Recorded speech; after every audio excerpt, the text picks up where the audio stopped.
আরে বিড়ালটা তো কাঁঠাল নিয়ে যাচ্ছে, যে করে হোক ওর কাঁঠালটাকে রাখতে হবে।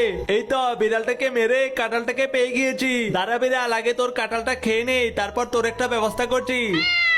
বিড়ালের লোমগুলোকে আমি তুলে নেই, এগুলো দিয়ে আমার জন্য একটা জামা বানাবো। যা বিড়ালের বাচ্চা, এবার তুই পাহাড় থেকে নিচে পড়ে মর। এবার বিড়ালের লোমগুলো দিয়ে একটা জামা বানিয়ে নেই। আরে বাহ, বিড়ালের লোমের জামাটা পরে তো সেই আরাম লাগছে। আরে আমার শরীরের কি অবস্থা হলো? ওই বদমাইশ গরিলা আমার এমনটা করেছে। হ্যালো বাঘ মামা, দুষ্টু বানরটা আমাকে মেরে আমার শরীরের লোমগুলো তুলে নিয়েছে। তুমি এসে ওকে একটু শিক্ষা দাও। বিড়াল ভাগিনা, তুই কোনো চিন্তা করিস না, আমি এখনই যাচ্ছি ওই বানরটাকে শিক্ষা দেওয়ার জন্য। বদমাইশের বাচ্চা, তুই আমার ভাগিনাকে মেরেছিস, আজকে আমি তোকে মেরেই ফেলবো।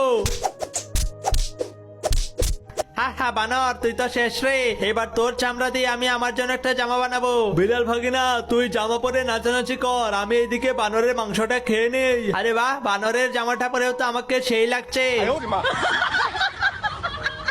ধান খেতে বিড়ালটা যখন ঘুমিয়েছিল, তখন গিনিপিগটা বিড়ালের পেটের লোমগুলো তুলে নিয়ে সব চলে যায়। এরপর সেই লোমগুলো দিয়ে জামা বানানোর জন্য সবুজ রং করতে শুরু করে।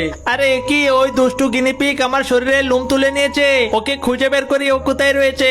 ওরে, তুই আমার লোমগুলো দিয়ে জামা বানিয়ে নিয়েছিস, তোকে এসে দেখাচ্ছি মজা।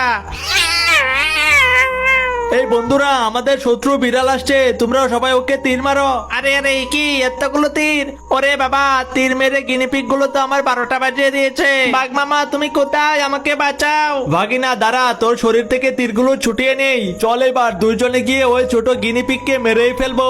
আরে কি, বাঘ আর বিড়াল তো ওই গিনিপিগটাকে মারার জন্য আসছে। আমি জলদি গিয়ে খবরটা গিনিপিগকে জানাই। ও আচ্ছা, এই ব্যাপার। আচ্ছা দাঁড়াও, তাহলে এই মিসাইলটা দিয়ে আজকে ওদের দুটাকেই শেষ করে দেবো। কিরে বাঘ, এবার তো তোর চামড়াটা তুলে নিয়ে আমি সেটা দিয়ে একটা নতুন করে জামা বানাবো।